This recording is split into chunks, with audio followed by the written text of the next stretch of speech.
Hey everyone. This is Six Path Weeb, and I'm thrilled to welcome you all to my YouTube channel. Today, we're diving into another exciting chapter of our fanfiction series. What if Tobirama Senju trained Naruko? Part 2. Before we begin, a quick disclaimer, this content is purely for entertainment and discussion purposes. I do not own any of the anime footage used in this video, full credit goes to the original creators and copyright holders. Now, without further ado, let's jump right in. 5 years later. Kanahagakure, Uzumaki clan compound. The past 5 years had been relatively peaceful for the Hidden Leaf village. Despite the devastating Kyuubi attack, none of the other villages had attempted to exploit their weakened state. This was likely due to the fact that most were still recovering from the previous war, and the Mist village had even plunged into a civil war of its own. Amidst this period of calm, the Uzumaki Namikaze family had been thriving. Kushina had embraced motherhood wholeheartedly, showering her children with love and ensuring their childhood was filled with joy and warmth. "Naruko, get back here!" Kushina called out as she ran through the hallways, chasing after her energetic blonde daughter. Naruko darted through the house, clutching a bottle of soy sauce with a mischievous grin. Kushina, dressed in her usual attire with an apron tied over it, emblazoned with the Uzumaki spiral, held a spatula in her hand as she playfully pursued her daughter. "Naruko, I need that for dinner. Come back here," she called, though her voice carried amusement rather than frustration. "You'll never catch the fastest ninja in the leaf, Ka-chan," Naruko declared, giggling as she dashed forward. However, just as she turned a corner, she nearly collided with Mito, who had just come down the stairs. In an attempt to stop, Naruko tripped over her own feet and tumbled forward, landing face first on the floor. A sharp sound of glass shattering echoed through the house. Kushina gasped when she noticed a few small cuts on Naruko's hands, and she rushed to her side. "Naruko, are you okay?" she asked worriedly, lifting her daughter into her lap. Examining the tiny shards embedded in Naruko's hands and arms, she frowned at the sight of the minor injuries. To her surprise, Naruko wasn't crying, only wincing slightly as Kushina carefully removed the pieces one by one. "How many times have I told you not to cause so much trouble? Now look at what happened. What if you had gotten seriously hurt?" Kushina scolded lightly, though her concern was evident in her tone. Mito, looking guilty, lowered her head. "Sorry, Naruko. I didn't know you were running, or I would have been more careful. I didn't mean to make you trip." Naruko, ever resilient, grinned and waved off her sister's concern. "It's nothing, Mito. A little bit of broken glass isn't enough to stop the great Naruko Namikaze, Tobirama," she said proudly. Kushina stifled a chuckle at the enthusiastic declaration, which was accompanied by the verbal tick she had unknowingly passed down. Seizing the opportunity, she swiftly removed another glass shard from Naruko's arm. "Ow! Ka-chan!" Naruko yelped, glaring at her mother, who smiled innocently. "What happened to the great Naruko Namikaze who isn't bothered by a little broken glass, Tobirama?" Kushina teased, making Mito giggle. "I'll have you know, it would take at least half the village to, ow. Hey, be careful," Naruko protested as another shard was removed. Kushina simply giggled at her daughter's exaggerated reactions. Hearing the commotion, Menma came downstairs and immediately knew that Naruko had gotten into trouble again. Kushina picked Naruko up and carried her to the living room, retrieving the first aid kit. As she carefully cleaned and bandaged the small wounds, she once again marveled at how her daughter never cried, even when injured. Once the bandages were secured, she grabbed a fresh t-shirt and pulled it over Naruko's head, perhaps a bit too forcefully, judging by the yelp that followed. "Since you broke the soy sauce, you'll have to go to the store and buy a new bottle," Kushina said, ruffling Naruko's hair. Naruko pouted. "Come on, Ka-chan, look at me. I'm covered in bandages. I'm sure Mito or Menma wouldn't mind helping their poor, injured sister," she pleaded, putting on her best dramatic expression.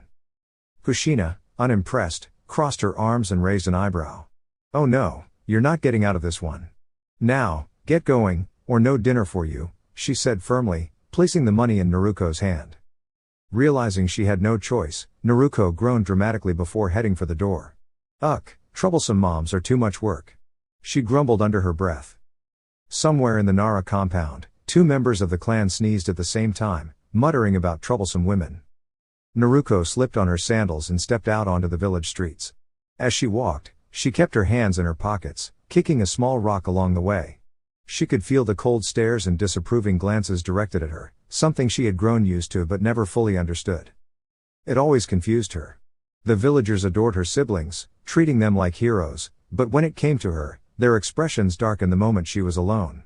She didn't need their admiration, but she wished they would at least treat her like any other child. Pushing the thoughts aside, she entered the store and picked up a new bottle of soy sauce. As she approached the counter, the woman behind it shot her a sharp glare. "What do you want?" she asked, her tone laced with disdain. Naruko ignored the hostility, placing the bottle and the money on the counter. The woman rang up the purchase and handed back the change without another word. Naruko took the bottle and walked out, pretending not to notice the way the woman's glare lingered on her back. It was just another day in the Hidden Leaf Village. "Now leave," she said in clear disapproval. Naruko responded with a relaxed expression, casually slipping her hands into her pockets while carrying the bag. Ignoring the glances, whispers, and judgmental stares around her, she made her way home, her demeanor unchanged. Upon arriving, she stepped inside with a small smile. Entering the kitchen, she spotted Menma and Mito seated at the dining table while Kushina busied herself with cooking. With a weary sigh, she placed a bottle on the counter, prompting her mother to sigh as well. "I honestly don't understand where you get that lazy attitude from," Kushina muttered, shaking her head. She extended her hand, expecting the rest of the money, but Naruko merely looked at her with the same unbothered expression. For a few moments, they remained locked in a silent standoff while Mito and Menma observed with amusement. Kushina's patience visibly thinned as her eye twitched in frustration. "Give me the rest of the money," she demanded, attempting to keep her temper in check. "No," Naruko replied simply, causing Kushina's eye to twitch even more. "And why not?" she asked through gritted teeth. Naruko nonchalantly cleaned her ear with her pinky finger, further testing her mother's patience. "I don't go that far without some form of payment. Consider it a service fee," she responded with a lazy shrug. Kushina's hair bristled in frustration, and Mito and Menma exchanged nervous glances, well aware of their mother's famous temper. They grew increasingly concerned for their sister's well-being as Kushina leaned in, her eyes flashing with irritation. Yet, Naruko remained completely unfazed, meeting her glare with the same laid-back expression. Their faces were inches apart, one filled with frustration, the other exuding casual indifference. Then, just as Kushina's temper was about to snap, Naruko gently kissed her nose. The unexpected gesture instantly melted her anger. She blinked, momentarily caught off guard, as Naruko offered a small, knowing smile. "Thanks, Ka-chan. Let me know when the food is ready, okay? I'll be outside at my usual spot for a bit," she said, stretching as she strolled toward the garden. With a lazy wave of her hand, she made her way to her favorite tree, settling comfortably beneath its shade. Kushina exhaled deeply, shaking her head in exasperation. Meanwhile, Mito and Menma giggled at the scene that had just unfolded. "What am I going to do with that girl?" Kushina murmured to herself, running a hand over her face. Yet, despite her frustration, she couldn't help but smile fondly as she glanced outside. Naruko had already made herself comfortable, lying back with her arms folded behind her head and a small squirrel perched on her chest. No matter how irritated she got, she could never stay angry at Naruko for long. The girl always had a way of diffusing the tension. With a small chuckle, Kushina returned to her cooking, humming to herself while Mito and Menma chatted cheerfully. As she prepared the meal, she thought about the upcoming birthday celebration she had planned for her children. A warm smile spread across her face as she set the food on the table. "Naruko, come inside. Dinner is ready," she called. With a yawn, Naruko jumped down from the tree and strolled inside, taking her seat at the table. The family ate in comfortable silence, while Kushina mentally ran through the final preparations for the surprise party she had planned for the next day. Once the meal was finished, Kushina gathered the dishes and turned to her children. "All right, you three go outside and play. I have some things to take care of, and you'll just be in the way," she instructed. Mito and Menma exchanged puzzled looks but nodded. Naruko, however, smirked mischievously. "Like preparing for the surprise party tomorrow?" she asked innocently. Kushina froze, her eyes widening as she shot Naruko a sharp look. The blonde merely whistled nonchalantly, feigning innocence. Despite her irritation, Kushina's lips twitched into an amused smile. "And how exactly did you figure that out?" she questioned, narrowing her eyes. Naruko tilted her head as if the answer was obvious. "Your room is filled with storage scrolls from the decoration shop, and tomorrow is our birthday. It wasn't exactly hard to put two and two together," she explained matter-of-factly. Kushina's expression darkened slightly. "And how did you even find those scrolls?" she asked in a dangerously calm tone. She had taken great care to hide them, too much effort for a 5-year-old to uncover them so easily. Naruko simply shrugged, waving a hand lazily. "I have my ways," she said before turning toward the door. "All right, let's go. We'll let her finish planning the surprise party," she added with a smirk. Mito and Menma giggled as they followed her outside, leaving Kushina shaking her head with a sigh. "That girl will be the end of me, I swear," she muttered, rubbing her temples before heading to her room. She opened the box where she had hidden the storage scrolls, only to find a neatly folded note resting on top. Raising an eyebrow, she picked it up and unfolded it. The note was written in Naruko's handwriting. "Next time, hide it somewhere less obvious. Make it a bit more challenging, it's no fun otherwise." At the bottom of the note was a small doodle of a chibi version of Naruko flashing a victory sign.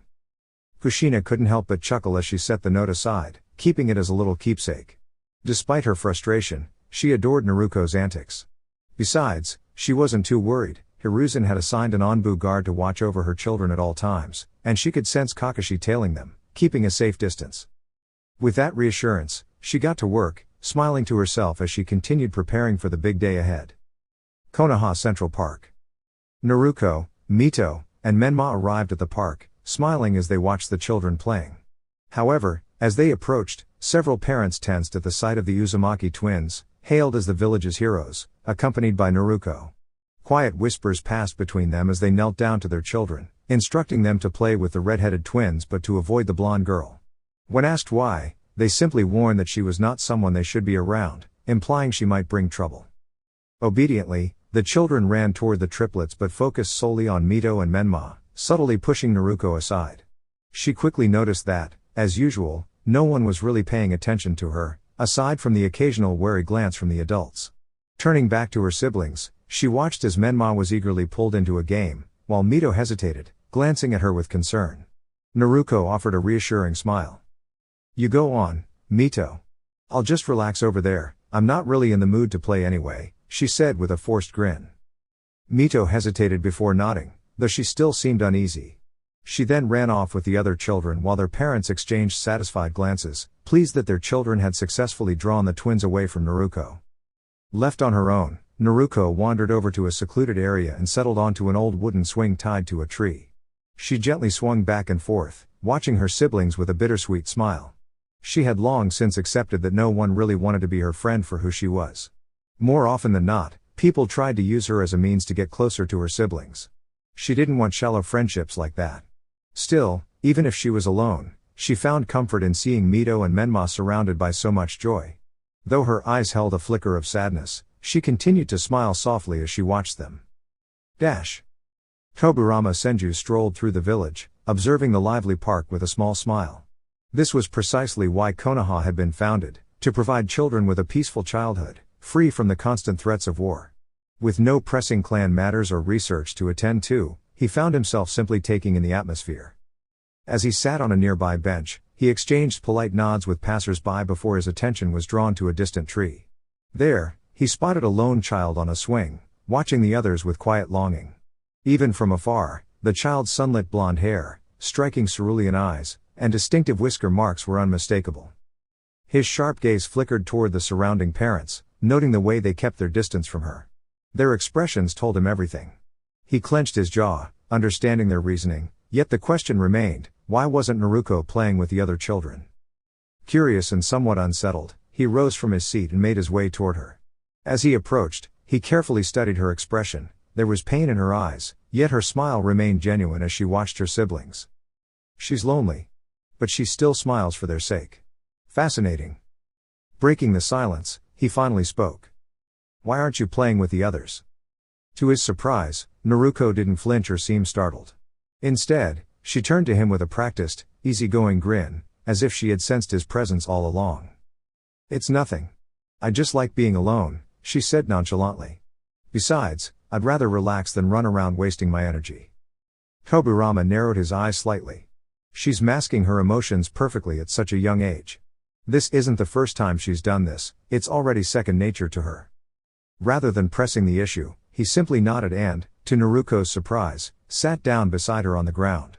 She blinked, taken aback. Aside from Hiruzen or Jiraiya, who usually came to see her siblings, no adults ever took an interest in her. She had expected him to leave after receiving an answer, yet here he was, choosing to stay. A warmth spread through her chest at the rare gesture. For a while, they sat in comfortable silence, enjoying the gentle breeze. Then, Tobirama unsealed a shogi board and placed it between them. Naruko raised an eyebrow in curiosity as he motioned for her to sit across from him. If you prefer to conserve your energy, let's put your mind to work instead. Have you ever played shogi? Naruko shook her head. Tobirama smirked. Let's see if she has inherited Minato's intellect. Shogi is a game of strategy, he explained. It's often called the general's game because it mirrors battlefield tactics. It requires careful planning, deception, and the ability to predict your opponent's moves before they even realize them. Naruko's eyes lit up with intrigue. Wow, you're really smart, old man, she said, grinning. Tobirama chose to ignore the remark about his age and continued. Listen carefully while I explain the rules. Wait until I'm finished before asking questions. Naruko nodded, giving him her full attention. As he explained the different pieces and their movements, she absorbed every word, her sharp eyes darting across the board as she mentally processed possible strategies. Tobirama smirked inwardly. The game has already caught her interest. Once the pieces were set, he placed a small two-way clock beside them. We'll time each move to track your improvement. Now, let's begin. With that, he made his first move, tapping the clock. Naruko followed suit, and the game commenced. 7 minutes later, Tobirama captured her king. Checkmate, he declared. Expecting a typical childish reaction, perhaps frustration or boredom, he was instead met with intense focus. Naruko studied the board, analyzing his strategy. Again, she said firmly. Tobirama raised an eyebrow but nodded, resetting the pieces. This time, Naruko adjusted her approach. She quickly recognized his previous strategy and devised a counter. Tobirama smirked. She's learning. She analyzed my past moves and adapted. Definitely Minato's child. As the match progressed, Tobirama switched tactics, forcing Naruko to think on the fly. She furrowed her brows in concentration, recalling his earlier advice about predicting an opponent's actions. Slowly, she began forming her own deceptive strategies. After 12 minutes, Tobirama once again secured victory. Checkmate. Naruko nodded, still focused on the board. Then, she asked, how do you know my name? I never introduced myself. Tobirama nodded approvingly at her sharp instincts. I've known you since you were born. Your father was a friend of mine, and your mother has known me since childhood. You may not remember me, but I remember you well. Naruko considered this before holding out her hand with a smile. Well, then I guess we should reintroduce ourselves. I'm Naruko Namikaze. Nice to meet you. Tobirama gave a rare smile and shook her hand. I'm Tobirama Senju. The pleasure is mine. Naruko tilted her head. Do you always act so serious and stiff? She asked innocently. Tobirama's eye twitched slightly. Yes. That's simply the way I am. Is that a problem? Naruko waved her hand lazily. Nah, it suits you. Makes me want to take you seriously. Not like my pervy godfather. Tobirama chuckled at that, nodding in agreement. Smart and perceptive, she truly is an interesting one. He was about to suggest stopping for the day when Naruko suddenly gave him a determined look. Again. Tobirama's brows lifted in surprise. He had expected her to tire or lose interest, but instead, she was more eager than ever. I'm going to beat you if it's the last thing I do, she declared. Tobirama smirked. She doesn't give up easily. They played until sunset, completely immersed in their matches, until Naruko finally heard her siblings calling for her. With a reluctant sigh, she turned to Tobirama with a small smile. I have to go, old man. Tobirama nodded. Will you meet me again? She asked hesitantly. Tobirama smiled. Of course. I don't have much going on these days and am free all day. Feel free to stop by the Senju clan compound and ask for my house, everyone will guide you. I live alone, so you're welcome anytime, Tobirama said. Naruko nodded and was about to leave when she suddenly paused, turning back. Tobirama raised an eyebrow at her unexpected hesitation. There's a gathering at my house tomorrow evening. It would be great if you could come. You're a friend of mine now, after all, she said with a warm smile. Tobirama sat there, momentarily taken aback. He wasn't accustomed to being invited to social events, and, truthfully, he never sought them out himself. His serious demeanor often kept others at a distance. But what truly surprised him was hearing Naruko refer to him as a friend. It had been a long time since anyone had called him that. A small smile tugged at his lips, and though he typically avoided such gatherings, he found himself unable to refuse her invitation. "I'll be there," he said in his usual composed tone. Naruko grinned mischievously, nodding before dashing off, waving back at him. "See you tomorrow, old man," she called out playfully. Tobirama watched her leave, and for the first time in a long while, a fond smile settled on his face. As he made his way back to the Senju compound, he found himself looking forward to the event, a rare feeling for him. Later that day, Menma and Mito glanced at Naruko, who walked alongside them with her hands stuffed in her pockets, her usual relaxed expression in place. "So, what did you do today, Naruko?" Mito asked curiously. Menma also turned to look at her, interested in her response. Naruko shrugged lazily. "Not much. Just took it easy, you know." She didn't feel like explaining that she had spent most of her time with the old man, knowing that doing so would only invite more questions. That sounded exhausting. Menma and Mito sweat dropped at her nonchalant attitude but smiled nonetheless. Naruko really was one of a kind, they mused as they continued their walk home. From the shadows, Kakashi observed everything with quiet amusement. A small smile formed beneath his Onbu mask as he watched Naruko head toward her home. "So, Tobirama-sama is taking an interest in her," he thought. "This will certainly be interesting, two complete opposites interacting with each other." With that, he turned and disappeared into the night. Uzumaki Namikaze household. Kushina had finally finished the preparations for the celebration and had sent out invitations to many clan heads and close friends. When she heard the door open, she turned to see the three children walk in.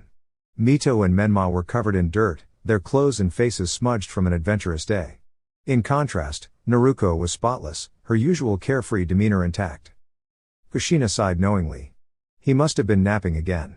Sometimes, she swore Naruko had inherited the Nara clan's love for laziness. "All right, you three," she said, placing her hands on her hips. "Please stay out of the clan compound's main hall. I've set up the decorations there, and I want it to remain a surprise until tomorrow."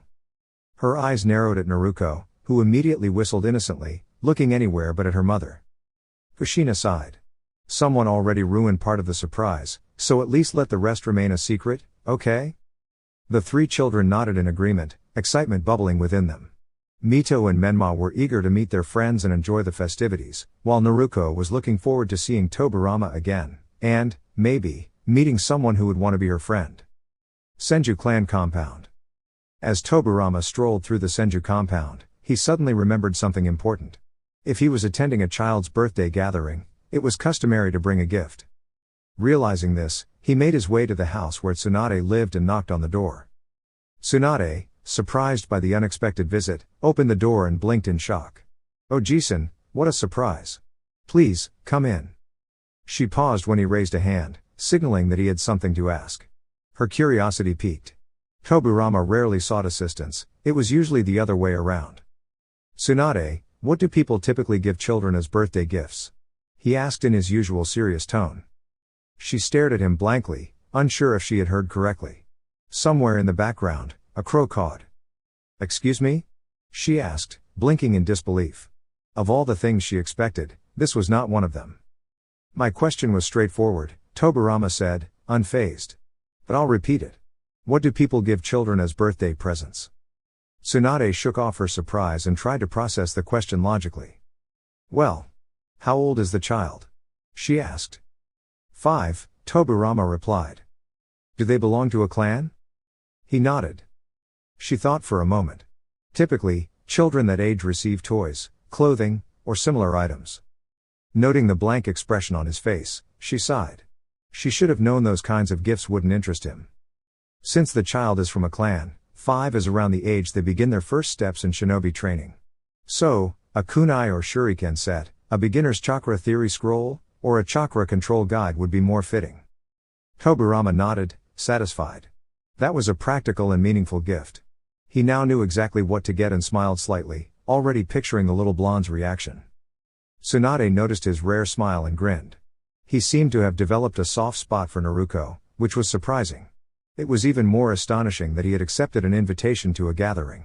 Only one family had children that young celebrating a birthday tomorrow, which meant. So, Who's the gift for, Oji-san?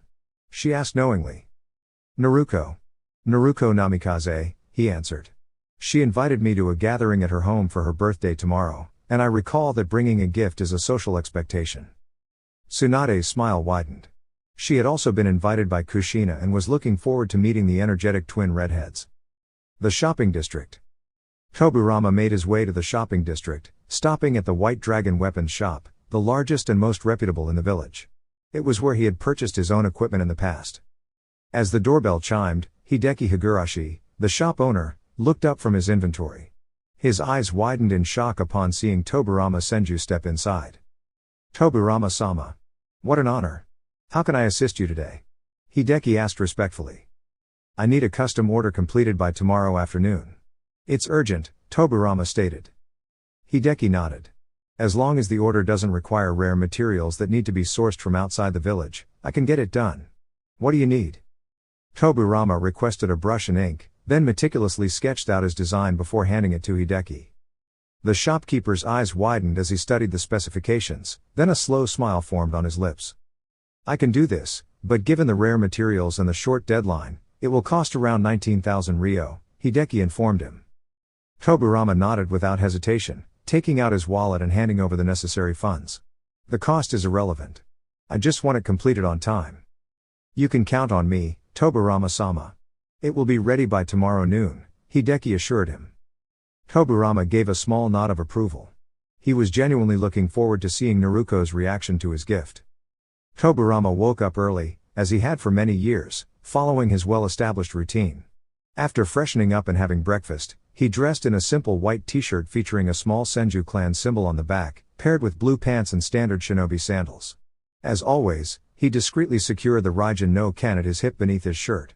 Though he rarely used it anymore, keeping it closed provided a sense of reassurance. Stepping outside, he made his way toward the village's shopping district, specifically to the White Dragon Weapons shop. As he entered, Hideki looked up and smiled, anticipating his arrival. He knew Tobirama's punctuality, always on time or slightly early, and, as expected, this time was no different. Welcome, Tobirama-sama. You're right on time. I just finished preparing your order, Hideki said, handing him a finely crafted wooden box with a premium feel. Tobirama accepted it, carefully inspecting its contents. He assessed each item's balance and craftsmanship with a keen eye. Watching him work through his examination, Hideki observed his moment of approval when Tobirama gave a small nod. It was rare to meet the legendary shinobi's standards, and Hideki felt a sense of pride. After settling the remaining payment, Tobirama prepared to leave, but his gaze drifted toward the shop's scroll section. He wandered over to the chakra theory texts and picked one up, skimming through its contents. His expression turned to one of mild disappointment. Is this what passes for chakra theory these days? No wonder shinobi struggle with their fundamentals, he thought, shaking his head as he resealed the scroll and placed it back. Hideki, noticing his reaction, sighed internally. There isn't a single scroll here that would meet his expectations. No surprise he looks unimpressed, the shopkeeper mused as he watched Tobirama exit with a brief nod of farewell. Stepping into the street, Tobirama glanced at the sky, noting that the sun was directly overhead, midday. He still had ample time. I should write my own scroll. That would provide a proper foundation. These so-called theory scrolls might do more harm than good, he decided. Returning home, he retrieved a blank scroll, ink, and brush, then began writing with fluid, precise strokes. The elegant kanji flowed across the parchment as he documented the principles of chakra theory in detail. Satisfied with his work, he rolled up the scroll and secured it with a small white thread. Glancing at the clock, he was surprised to see that the afternoon had already passed into evening. Gathering the wooden box from earlier, he placed the scroll inside and stepped out, making his way toward the Uzumaki Namikaze household at a steady pace. Meanwhile, at the Uzumaki Namikaze residence, Kushina warmly greeted her guests as they arrived. Various clan leaders had gathered for the occasion, accompanied by their children, Inoiki with Ino, Shikaku with Shikamaru, Choza with Choji, Mikoto with Sasuke, Hyashi with Hinata, and many others. Seeing so many familiar faces celebrating her children's birthday filled her with joy. Hey, Kushina, I'm back. She turned at the familiar voice and smiled at the sight of Jiraiya. Jiraiya. It's good to see you made it, she said warmly. Of course. I told you I'd be here to help train the twins, and I keep my promises, he replied with a grin. Behind him, Hiruzen and Tsunade entered, adding to the gathering. Kushina ushered them inside, happy and grateful for their presence.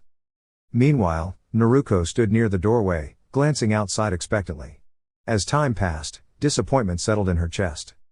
Who was I kidding? I only met him yesterday.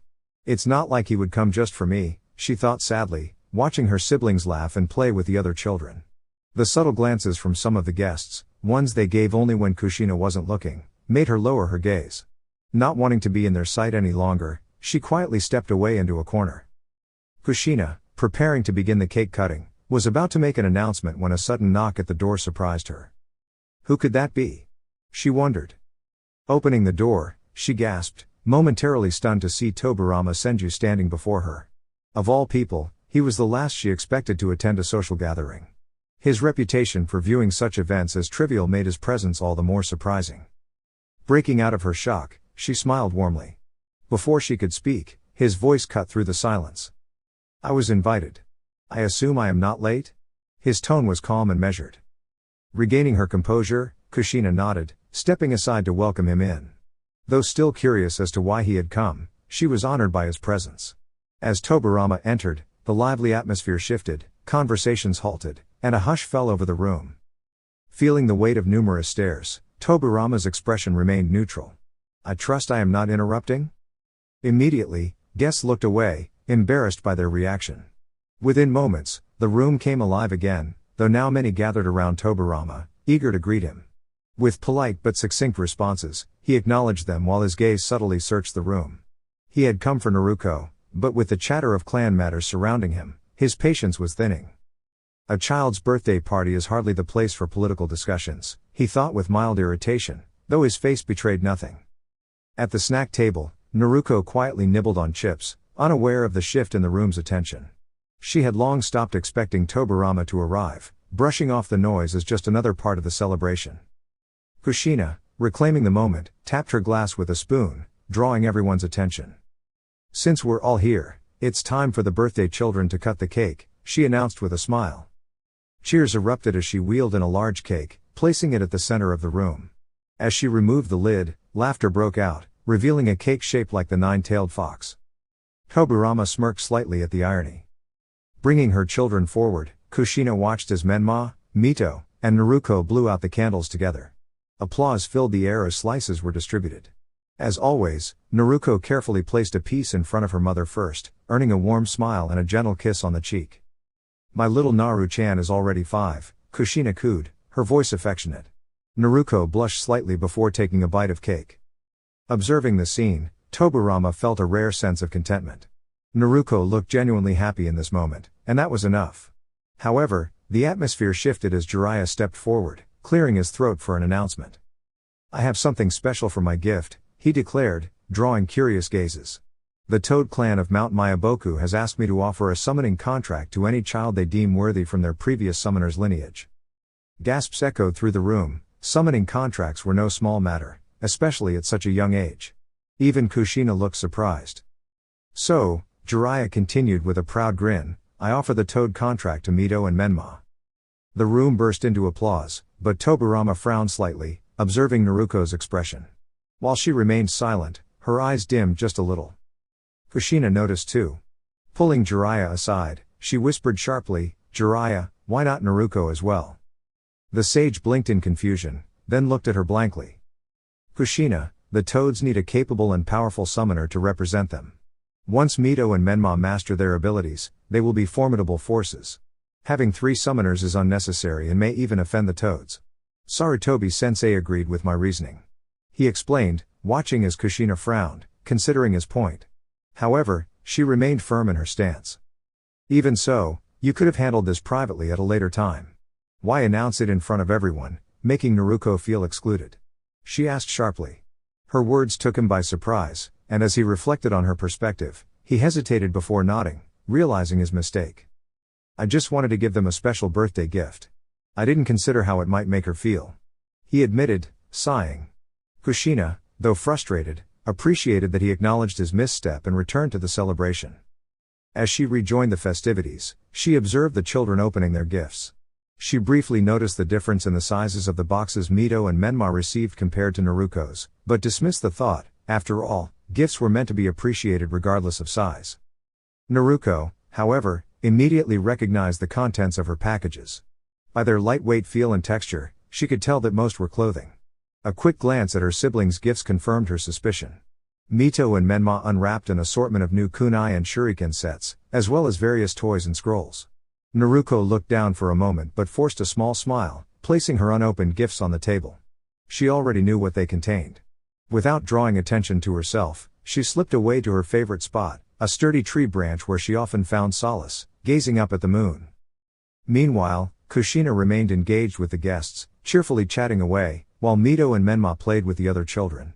Tobirama, observing Naruko's quiet departure, followed her discreetly. He soon found her perched on the branch, lost in thought, and took a seat beside her. "I've been looking for you." He spoke suddenly, breaking the silence. Naruko didn't flinch, which piqued his curiosity even more. "Did you know I was following you?" he asked before she could respond. Naruko nodded, raising an eyebrow at the question. "Yes, I could sense you approaching. If I focus hard enough, I can always tell when someone is near. That's why Ka-chan struggles to catch me after I pull pranks," she explained casually. Tobirama remained expressionless, but inwardly, he was impressed. A natural-born sensor at such a young age. To detect my presence, even without me actively concealing it, is quite remarkable. He thought to himself, momentarily lost in contemplation. His thoughts were interrupted when Naruko spoke again. "Thank you," she said softly. Tobirama looked at her, puzzled. Naruko smiled, sensing his confusion. "For coming. I haven't known you for long, yet you still showed up and kept your promise. It means a lot to me," she admitted. A warm smile crossed Tobirama's face as he gently placed a hand on her head. "Happy birthday," he said. Naruko's face lit up as she hugged him, her happiness evident. Tobirama chuckled, patting her back in return. She felt truly grateful that he had come just for her. As she pulled away, he reached behind him and presented her with a neatly wrapped box. The elegant and expensive-looking packaging made her raise an eyebrow. "You thought I wouldn't bring a present?" he teased with a smirk. "Go on, open it. Let's see if you like what I got you." Curious, Naruko carefully untied the thread securing the lid. If the box was any indication, the gift inside must be valuable. As soon as she lifted the lid, her eyes widened in astonishment. Inside was a pristine set of 20 silver shuriken, gleaming under the moonlight, along with a matching set of 20 kunai. She stared at them, mesmerized by their craftsmanship. A scroll rested beside them, which she picked up curiously. Tobirama, noticing her intrigue, explained, "That scroll contains a detailed guide on chakra theory and its fundamentals for beginners. I wrote it myself after being unimpressed with the poorly written scrolls available in stores." Naruko's jaw dropped slightly as she gazed at the scroll. She unrolled a portion of it, admiring the neat, precise handwriting before carefully resealing it. She looked up at him, stunned. "You wrote this just for me?" she asked in disbelief. Tobirama nodded. "Of course. I won't let you start your shinobi training on the wrong foot." Naruko was deeply touched by his effort. Before she could express her gratitude, Tobirama gestured toward the bottom of the box. "You haven't seen everything yet. Lift the red cloth underneath." Naruko carefully placed the shuriken in her lap, handling them with reverence. As she peeled back the cloth, her breath caught in her throat. Beneath it lay 10 three-pronged kunai, shining just as brilliantly as the others. She picked one up, staring at it in awe. These kunai. They were just like the ones in the old photos of her father. Setting the kunai down carefully, Naruko closed the box and lowered her head, letting her blonde hair veil her face. Tobirama observed her in silence until he noticed small droplets falling onto her lap. "Thank you," she whispered, wiping her eyes with the sleeve of her shirt. "You don't know how much this means to me. It feels like I have something of my father with me now. This is the best present I could ever ask for. Arigato." She flashed him a bright, fox-like grin, making him smirk. "These weapons will serve you well. They're forged from chakra-conductive metal, meaning they won't rust or dull easily. Elite shinobi use them for repeated combat. There's more to them than meets the eye, but you'll learn that in time. Take care of them. A shinobi's skill is reflected in how well they maintain their equipment. Remember that." Naruko nodded eagerly, clutching the box to her chest before hopping down from the tree. Tobirama followed, slightly impressed at how effortlessly she landed, as if she had done it countless times before. They walked back together, talking about shinobi rules and principles, with Naruko listening intently. As the evening came to an end, Tobirama stood to leave. Naruko felt a pang of sadness but smiled when he ruffled her hair. "Don't worry. Come by my house tomorrow. You still owe me a game of shogi, remember? Stop by any time, I have more free time than I'd like." Naruko grinned and nodded as she walked him to the door. Kushina joined them, waving Tobirama off with a warm smile. Seeing Naruko's content expression, she felt relieved. She had worried that Jiraiya's earlier actions might have hurt her, but Naruko seemed unaffected. Meanwhile, Mito and Menma excitedly practiced with their kunai and shuriken under Jiraiya's supervision. Naruko, suppressing a yawn, turned to her mother. "Ka-chan, I'm heading to bed. Good night," she said, giving Kushina a quick kiss on the cheek before heading upstairs. In her room, she carefully unboxed one of the kunai and held it under the moonlight. She then retrieved an old photo of her father, comparing the kunai in her hand to the one in the picture. They were nearly identical, except for the strange markings on her father's kunai. She wondered what they meant and made a mental note to investigate later. With a soft smile, she placed the kunai and the picture beneath her pillow before settling into bed. Downstairs, Kushina let out a tired sigh as she sat with Jiraiya, who had been silently pondering something all night. "Kushina, I noticed you didn't give the children any presents today. Why is that?" he finally asked. She smiled brightly. "I'm giving them their gifts tomorrow. I plan to start their chakra training in the morning. They were so excited tonight they didn't even notice." Jiraiya frowned slightly. "Are you sure it's wise to train Naruko alongside the twins?" Kushina's eyes narrowed. "What exactly do you mean by that, Jiraiya?" "I mean, is it truly safe for Naruko to be around Mito and Menma? She carries the soul of the beast within her. What if the creature attempts to take control of her sealed chakra when her will is weakened, or if she is too exhausted to resist its influence?" he questioned, his voice laced with concern. Kushina opened her mouth to respond, but he cut her off before she could speak. "I mean, if her chakra is depleted and she comes into direct contact with the beast, or if the twins lose control during training. You, more than anyone, understand the risks associated with wielding that chakra. The twins will require our full attention. If they fail to maintain control, they could end up harming themselves, or Naruko. And if word spreads that they struggle with these urges, the villagers might start viewing them differently. Besides, Naruko doesn't exactly fit the mold of an eager young shinobi. She tends to be carefree and relaxed. Let her enjoy her childhood while she can. The academy is just a few years away, and once Mito and Menma have mastered enough control over their chakra to suppress their negative emotions, you can begin training her properly. This is about ensuring everyone's safety. Take the night to think it over, Kushina, and give me your answer in the morning," he concluded before exiting the room. Kushina remained seated, deep in thought, as she considered his words. She mulled over her choices before finally arriving at a decision. With a quiet nod to herself, she drifted off to sleep. The next morning, Naruko stirred awake as the warm rays of sunlight peeked through her window, casting a golden hue across the room. With a sleepy yawn, her cerulean blue eyes fluttered open. She stretched before heading to the bathroom to freshen up, slipping into a simple white t-shirt and blue pants. Descending the stairs, she spotted Mito and Menma already engaged in lively conversation while Kushina prepared breakfast. As she reached her mother, she tugged lightly at Kushina's dress, rubbing the sleep from her eyes. Kushina glanced down and smiled warmly before crouching to meet her daughter's gaze. Naruko leaned in, planting a small kiss on her cheek. Kushina reciprocated the gesture before ruffling her golden hair affectionately. "Ohayo, Naru-chan," she greeted softly. "Ohayo, Ka-chan," Naruko replied in the same gentle tone before making her way to the table. Mito observed their morning ritual with a smile, while Menma, though slightly out of place, quickly shook off the feeling and returned Naruko's nod with a small grin. Once breakfast was served, they ate in comfortable silence. As they finished, Kushina set down her chopsticks and looked at her children with a serious expression. "There's something I need to tell you all," she announced, capturing their attention. Mito and Menma exchanged curious glances, waiting expectantly. Naruko, too, watched with interest. "Mito, Menma," Kushina began, "Jiraiya and I will begin training you in the shinobi arts starting today." Excitement lit up their faces, but Naruko remained still, her confusion growing as she realized her name hadn't been mentioned. She hesitated before speaking. "Ka-chan. What about me? You didn't say my name." Kushina exhaled softly before offering her daughter a reassuring smile. Naru-chan, your training will have to wait until you enter the academy. Your brother and sister require individual instruction to properly control their unique chakra. You'll have your turn, but for now, they need our attention. Naruko furrowed her brows. What special chakra? Don't I have it too? Kushina shook her head. No, sweetheart. Only Mito and Menma possess this particular chakra. It's incredibly powerful but also difficult to control.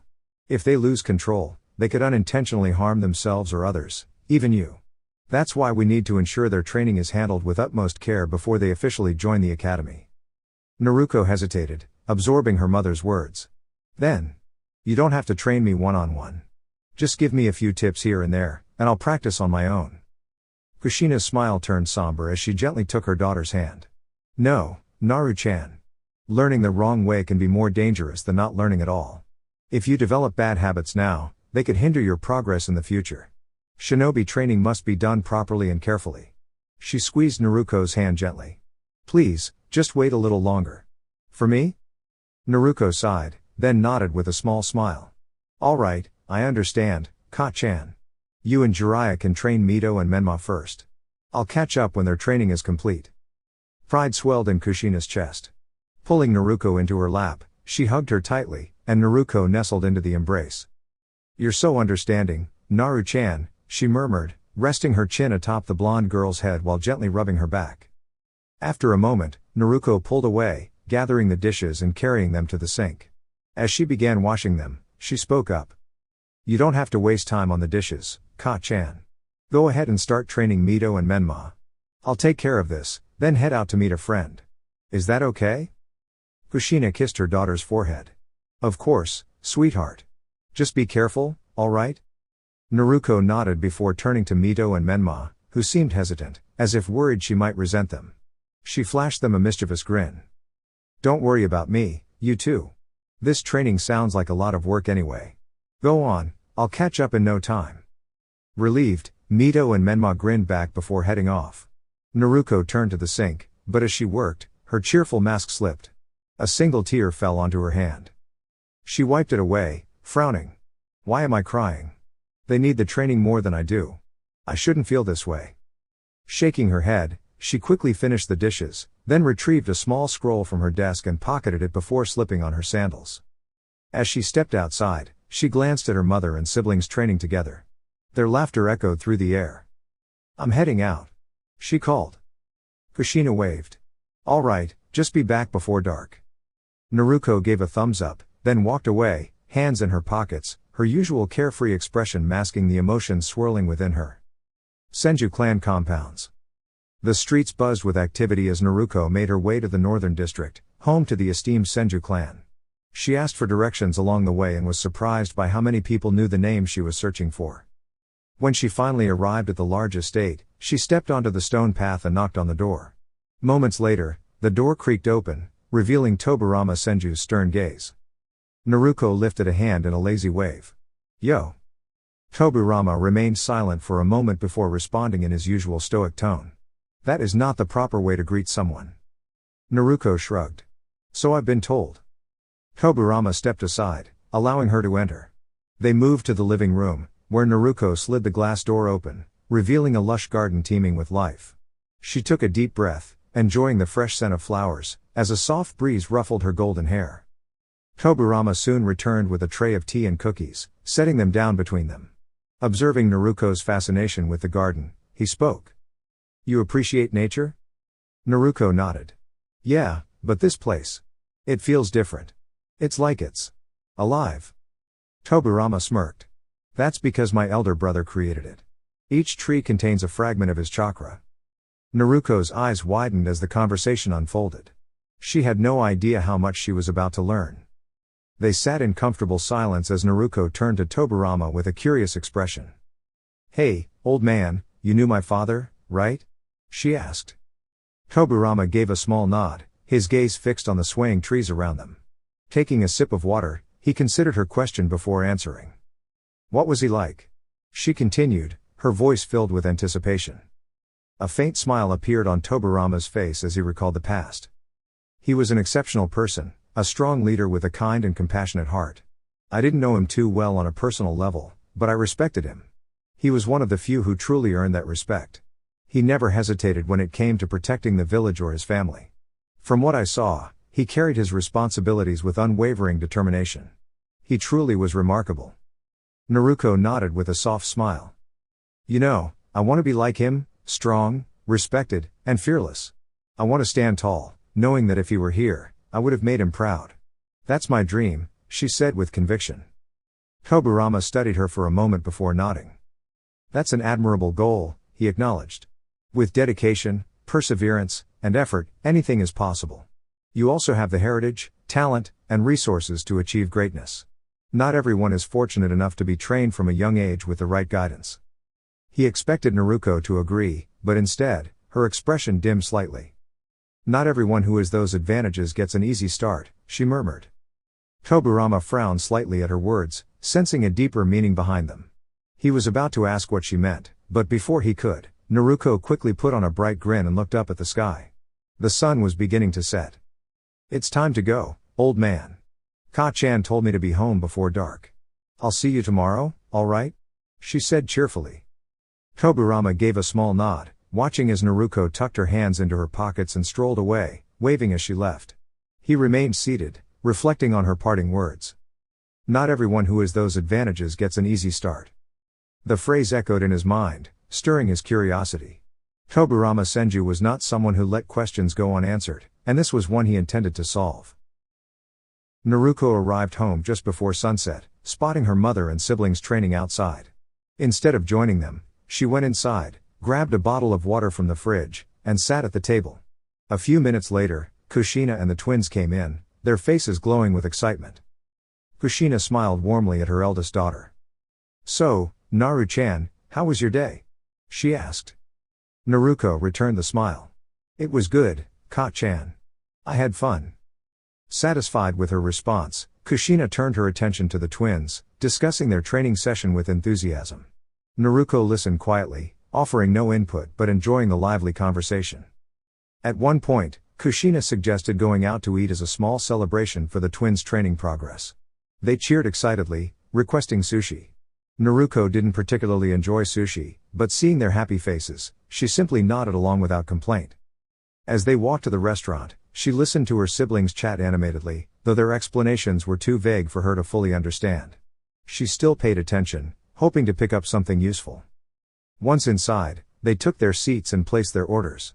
Kushina occasionally tried to bring Naruko into the conversation, but she didn't have much to add. Instead, she answered briefly with a smile and focused on eating while the others continued their discussion. She figured they were just too excited about their training to talk about anything else, and she didn't want to disrupt their enthusiasm. The walk home was quiet, exhaustion settling over the group. The twins, visibly tired, yawned repeatedly, while Naruko wore her usual relaxed expression. Kushina smiled to herself, feeling the fatigue as well. As soon as they arrived, Kushina and the twins headed straight to bed. Naruko, however, retreated to her room, locking the door behind her. She reached into her pocket, fingers brushing against the scroll she had picked up earlier. Glancing at the clock, she noticed it was still early, but everyone else had gone to sleep. Deciding she would have a clearer mind in the morning, she set an alarm for dawn. Lying down, she retrieved a 3-pronged kunai from her bedside table, turning it over in her hands thoughtfully before tucking it under her pillow. With one last look at the ceiling, she closed her eyes and drifted off to sleep. An early start. The morning was still in its earliest hours, with the moon hanging in the sky and the sun yet to rise. A sharp beeping echoed through the room of our favorite golden-haired heroine, signaling the start of a new day. With a tired groan, Naruko reached out to silence her alarm, stretching before making her way to the bathroom. A splash of cold water to her face helped shake off the lingering drowsiness, and soon, she was heading down to the kitchen. She grabbed a bottle of milk from the fridge, taking a sip as she returned to her desk. With a flick of the switch, her lamp illuminated the room, casting a warm glow over an unfurled scroll, a gift from Tobirama. Settling into her chair, she began reading while absent-mindedly sipping her milk, immersing herself in its contents. Understanding chakra. The scroll detailed the essence of chakra, describing it as the vital energy that fuels all living beings. It was formed by the perfect balance of two fundamental forces. Physical energy, yang chakra, This energy originates from the body and strengthens through intense physical training, endurance building, and natural growth. Every cell contributes to this reservoir of stamina, which is crucial for daily activities and combat alike. Physical energy can be enhanced through exercise, conditioning, and external stimulants. Spiritual energy, yin chakra, this energy stems from the mind and increases with experience, wisdom, and cognitive training. A person's knowledge, meditation, and practice refine this aspect of chakra, allowing for greater control and versatility in techniques. When combined in perfect harmony, these two energies give birth to chakra itself. Through rigorous training, both physical and mental, one can expand their chakra reserves. Each individual naturally leans toward either yin or yang energy, and focusing on one's innate affinity results in more potent techniques. Chakra exists in all living beings, not just shinobi. However, running out of chakra entirely is fatal. Even near depletion can be dangerous, leading to a condition known as chakra exhaustion, which, if left untreated, could have severe consequences. The best remedy for low chakra levels is rest, nutrition, and sleep. Dawn breaks. Naruko carefully read through the chakra theory, though some concepts remained unclear. Determined to understand, she picked up a pencil, underlining unfamiliar parts and reviewing them repeatedly. After 5 thorough readings, she had committed the information to memory. When she finally looked up, she noticed the faint glow of dawn outside her window. 2 hours already? She mused, stretching as she stood.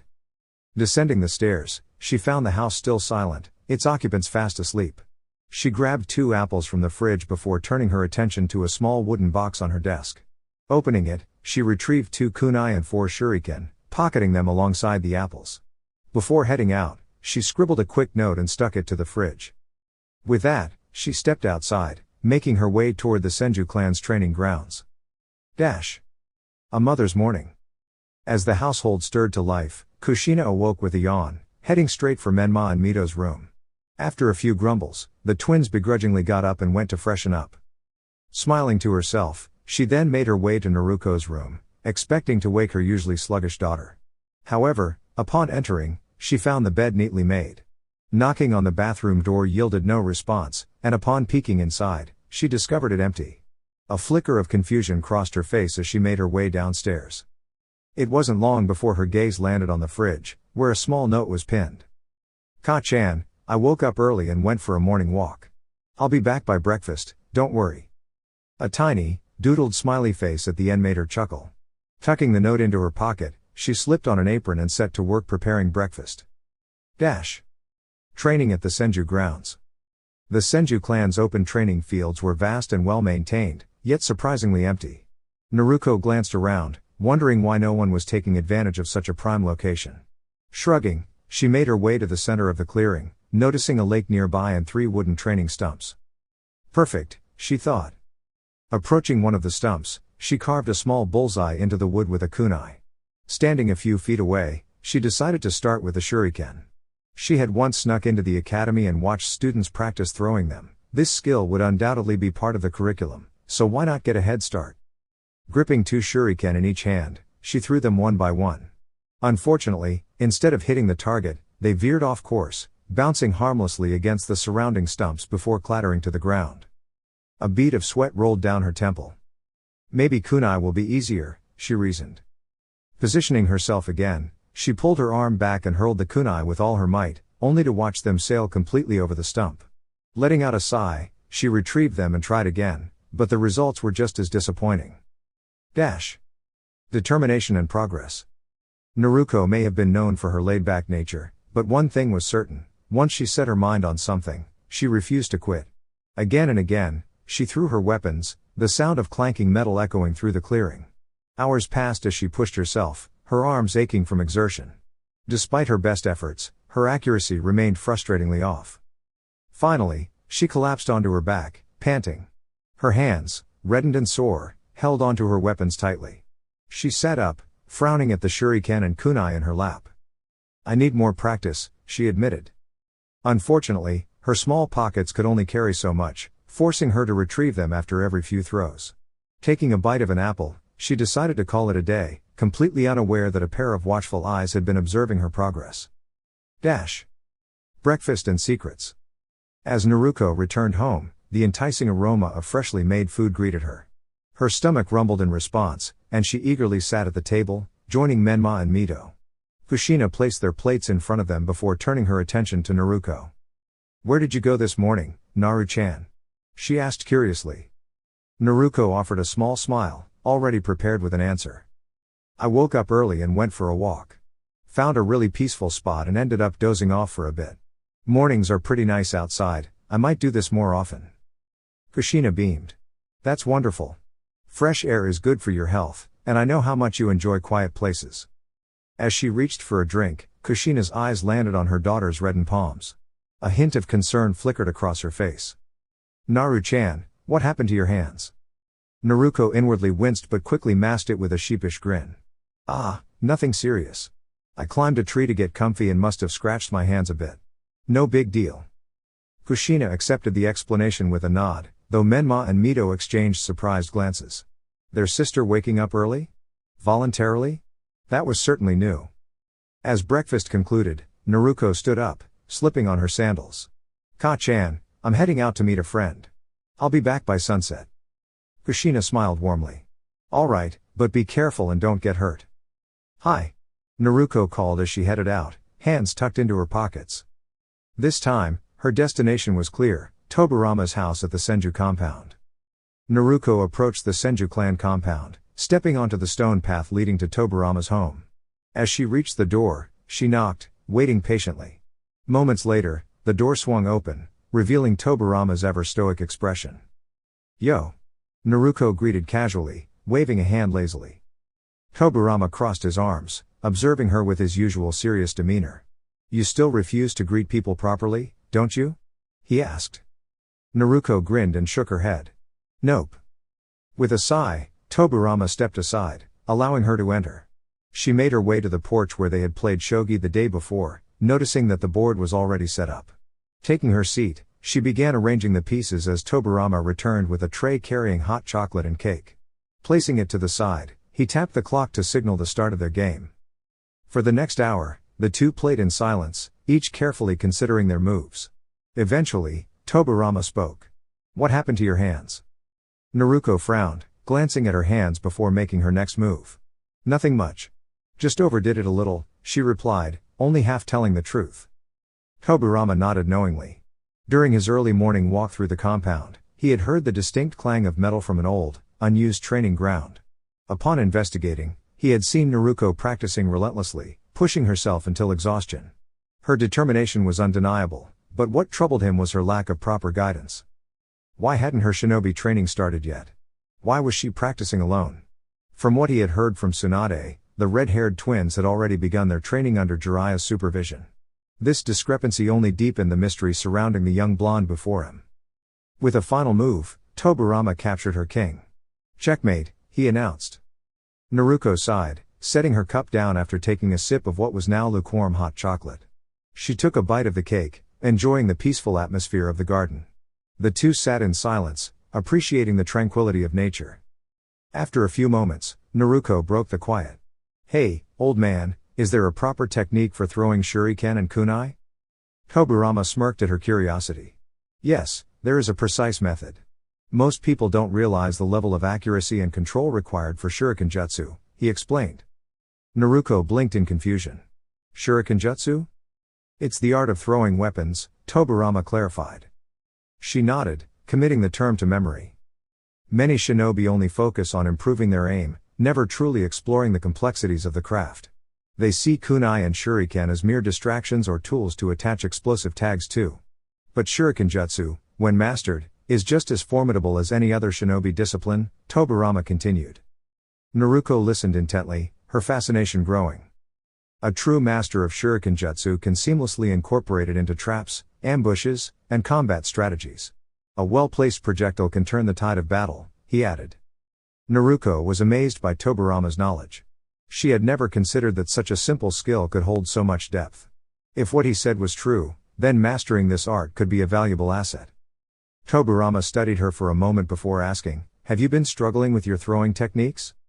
Naruko sighed and nodded. "Yeah. At first, I thought I just needed to practice my aim, but no matter how much I tried, I couldn't get consistent results. I didn't realize there was so much more to it." Tobirama was mildly impressed. Despite her young age, she had fully grasped his explanation. That's a common mistake, he admitted. Every shinobi technique, no matter how simple it seems, requires proper knowledge and practice. Underestimating even the most basic techniques is a grave error. A well-trained genin can take down a cage if they use strategy and fundamental skills effectively. Naruko's admiration for Tobirama grew. His insight into the shinobi world was unparalleled. After a brief silence, she hesitated before speaking again. Say, old man. Could you teach me shuriken jutsu? Tobirama raised an eyebrow at her request, then chuckled softly, placing a hand on her head. Naruko smiled at the gesture, feeling a warmth she wasn't used to. Maybe this was what it felt like to have a mentor, someone who genuinely cared. Of course, Tobirama agreed. I don't have much else to do, and I'd rather see you learn it properly than struggle alone. But it won't be easy, it'll take time, effort, and discipline. Naruko grinned confidently. Don't worry, old man. I may be lazy, but I never give up. If you're willing to teach me, I'll do my best. Tobirama smirked, noting the determination in her eyes. Very well. Do you have your kunai and shuriken? Naruko nodded, pulling them out of her pockets. Tobirama frowned slightly at her choice of storage before disappearing inside. When he returned, he tossed her 2 items. What's this? Naruko asked curiously. A hip pouch and leg holster, Tobirama explained. They're much safer and more practical for holding your weapons. Carrying them in your pockets is inefficient and dangerous. These were mine when I was younger, they're a bit old, but they'll serve you well. Naruko beamed and hugged him tightly. Thanks, old man. These are way better than new ones. Tobirama showed her how to properly strap them on before leading her to a training area filled with wooden dummies marked with years of impact scars. All right, show me how you throw, he instructed. Naruko took a deep breath and threw her kunai and shuriken, but they landed off mark. She frowned in disappointment. Tobirama analyzed her technique before pulling out a kunai of his own. Watch closely, he instructed. With a mere flick of his wrist, the kunai sailed smoothly through the air and struck the target with precision, making the dummy shift slightly. Throwing with brute force is unnecessary, Tobirama explained. It's all about technique. Relax your arm, flick your wrist at the right moment, and let the kunai do the work. Naruko nodded and tried again. At first, she struggled, instinctively using too much force, which earned her a few light taps on the head from Tobirama. After several attempts, her accuracy improved significantly.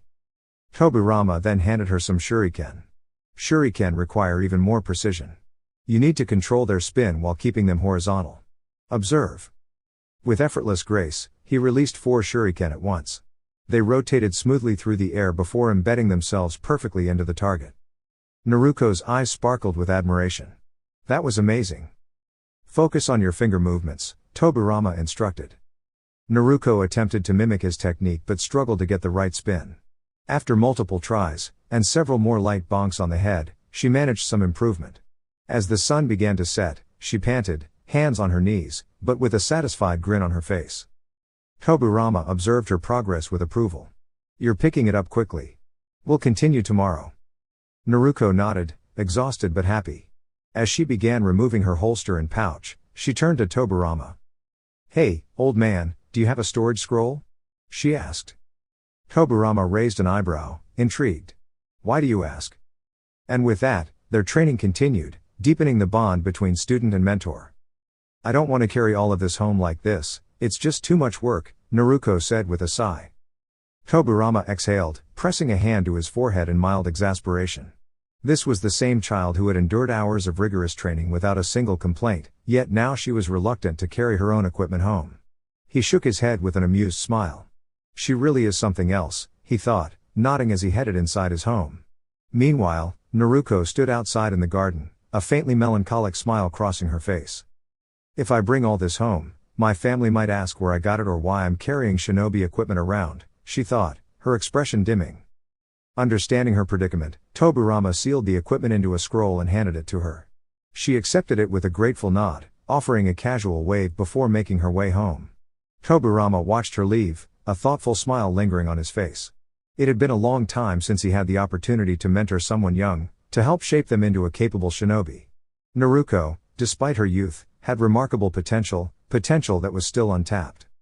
As she arrived home, she stepped inside to see her mother, Kushina, and her siblings engaged in an unusual activity, arranging various objects in intricate patterns. Curiously observing for a moment, she then made her way to the kitchen, grabbed a juice can, and sat at the table. Soon, her family entered the room, accompanied by Jiraiya, all laughing at one of his jokes. Kushina's gaze softened as she noticed Naruko's tired expression. "So, Naru-chan, how was your day?" she asked warmly. Naruko returned her mother's smile. "It was great. I had a lot of fun, but it was really exhausting," she admitted lazily. Kushina giggled, ruffling her daughter's hair before Jiraiya chimed in confidently. "The twins are doing great, Kushina. By the time I'm done training them, they'll be incredible shinobi," he declared proudly. The family laughed at his enthusiasm while Naruko merely observed, her expression neutral. She had never found her godfather as impressive as he made himself out to be. "Are all these kunai and shuriken really necessary?" Menma whined, frustrated by his struggles during training. Mito nodded in agreement, and Kushina simply giggled at their complaints. Naruko's interest peaked as she listened carefully to their conversation. "Don't worry, it won't take too long. Once your aim improves, you'll only need to practice occasionally to maintain accuracy. Then, we can move on to more important techniques," Jiraiya reassured them, and Kushina nodded in agreement. Naruko, however, frowned inwardly.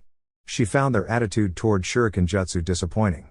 Having witnessed Tobirama's precise and efficient use of the skill, she understood how powerful it could be.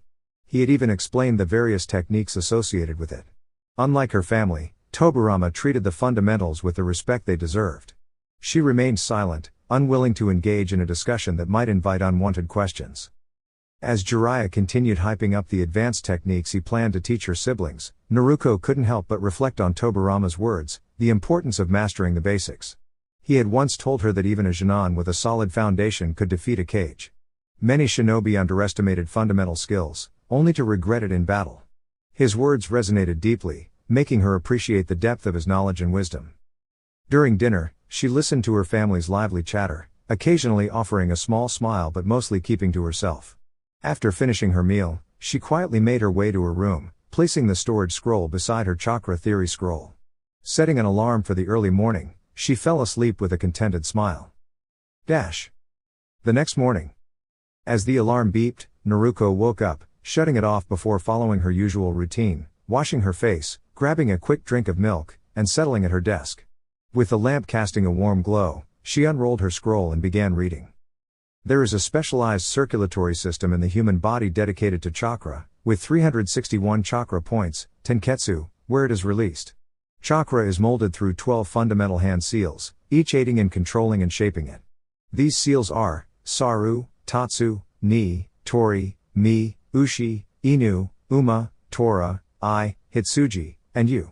The Hitsuji, Ram, seal is particularly significant for first-time chakra users, as it helps focus and channel energy. The most effective method to unlock chakra is through meditation. One must search internally for a warm energy source near the lower abdomen and gradually draw it out. Naruko carefully studied the diagrams illustrating the chakra circulatory system and began memorizing the hand seals, particularly the Ram seal, as she prepared to unlock her chakra. The first rays of sunlight streamed through her window, prompting her to head to the bathroom for a quick shower. After changing into fresh clothes, she grabbed some fruit and made her way toward the Senju training grounds, carrying her chakra theory scroll. Senju clan training grounds. Returning to the field from the previous day, Naruko settled down and reviewed the instructions on unlocking chakra. She then positioned herself in a lotus stance, forming the Ram seal with her hands before closing her eyes. She took slow, measured breaths, attempting to clear her mind and locate the energy source within her. Unbeknownst to her, Tobirama stood concealed behind a tree, his arms crossed as he silently observed. He recognized what she was doing, her first attempt at unlocking chakra.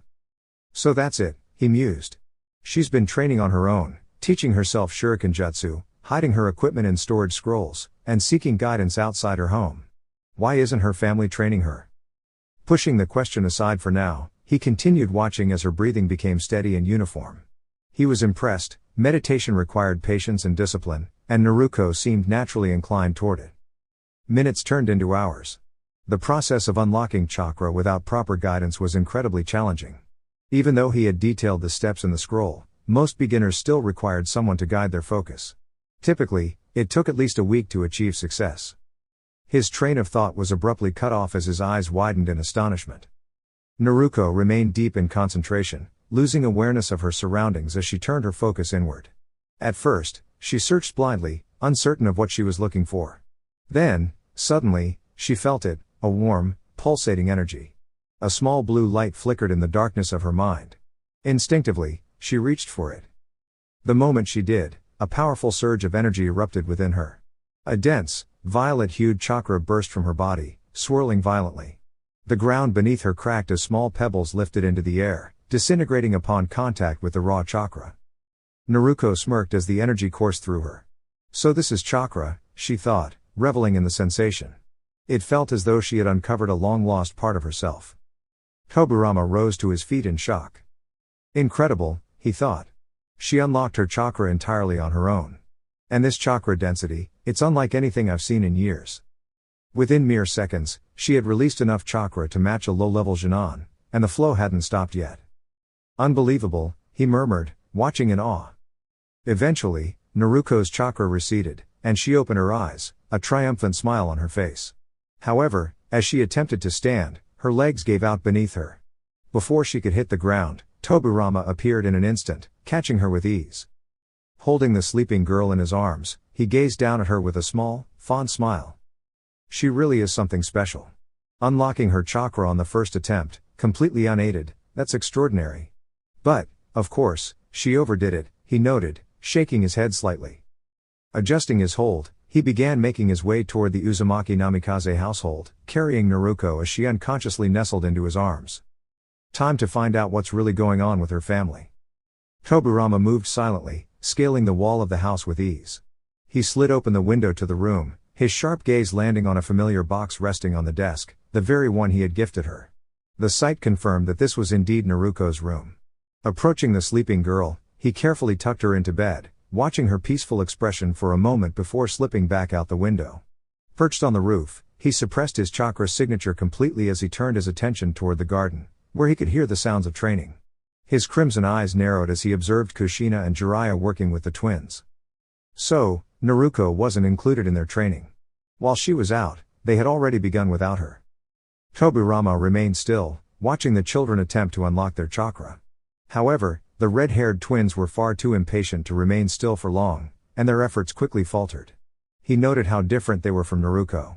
Unlike them, the determined blonde would persist once she set her mind to something, refusing to back down until she achieved her goal. In contrast, the twins lacked that level of dedication.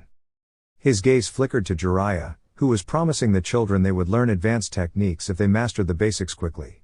Tobirama scoffed internally. People like him are the reason the newer generations lack a solid foundation. Why don't shinobi value the fundamentals anymore? Even I still rely on them more than my advanced techniques. He observed as the twins worked on their accuracy, practicing the most basic exercises. However, their instructors continued pushing them to improve hastily, seemingly prioritizing progress over true understanding. When they were finally given a break, Tobirama remained in place, listening closely as an important conversation unfolded. I wish Aniki was here too. Why doesn't she have special chakra like us?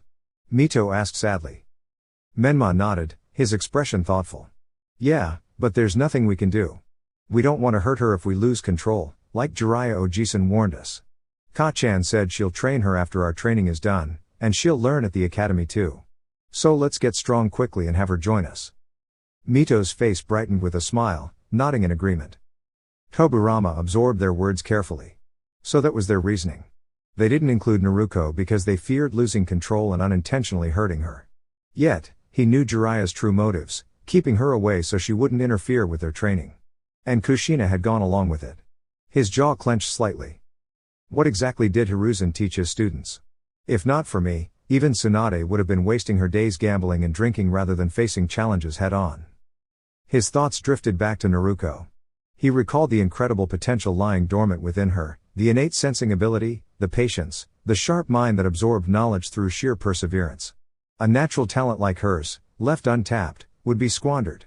The academy lacked the time or resources to focus on individual students, and after the recent curriculum changes, they barely emphasized even the fundamental skills. Tobirama pondered his next move. He had no major responsibilities at the moment, and if his suspicions about Naruko's potential were correct, she needed proper guidance. If left untrained, there was a risk she could be led astray by the neglect and resentment surrounding her. He refused to let that happen. Perhaps I've finally found a student worthy of inheriting my legacy. This time, I won't make the same mistakes I did with my previous students. I will train her personally, shaping her into the shinobi she's meant to be. The village may overlook her potential, but I will not. His resolve hardened. If her father were still alive, he would have trained her himself. It was only right that Tobirama step in where others had failed. He would not allow the villagers' indifference or misplaced resentment to push her toward darkness. He would be her guiding hand, molding her into a formidable shinobi. With quiet determination, he tore a page from his notebook, jotting down a note. He placed it under the clock on her bedside table before slipping out the window, returning to his own home with a rare, satisfied smile. Dear YouTube family. That's all for now. Feel free to share your thoughts in the comments below. Don't forget to like, subscribe, and stay tuned for more. Thank you for your support. Best regards. 6th Path Weeb.